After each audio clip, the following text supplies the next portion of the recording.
இப்போது புதிய அறிமுகம் ஆச்சி ஹோட்டல் சாம்பார் 50 கிராம் ரூபாய் 20 மட்டுமே. புதிய யுபிஐ மோசடி குறித்து தமிழக காவல்துறையின் சைபர் கிரைம் பிரிவு பொதுமக்களுக்கு எச்சரிக்கையை விடுத்திருக்கிறாங்க. மோசடி கும்பல் ரேண்டமா பொதுமக்களின் சிலரது வங்கி கணக்குக்கு போன்பே அல்லது யுபிஐ வாயிலாக 5000 அனுப்பிவிட்டு பின்னர் பணம் பெற்ற பயனாளியை தொடர்பு கொண்டு பணத்தை திருப்பி அனுப்பும்படி கோரிக்கை வைக்கிறாங்க. அதை நம்பி பயனாளி தங்கள் வங்கி செயலியில பேலன்ஸ் பார்க்க பாஸ்வேர்டை கொடுத்தாலே உடனே அந்த லிங்க் மூலமா பணத்தை மோசடி கும்பல் திருடி விடுவதா போலீசார் எச்சரித்திருக்கிறாங்க.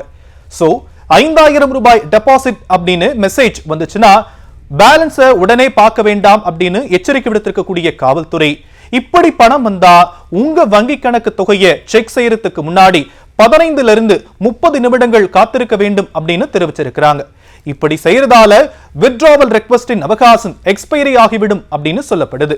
மேலும் இது போன்ற சந்தேகத்திற்கிடமான சம்பவம் நடந்தா உடனே அது பற்றி சைபர் கிரைம் போலீசாரிடம் புகார் அளிக்க வேண்டும் அப்படின்னு அறிவுறுத்தல்கள் வழங்கப்பட்டிருக்கு.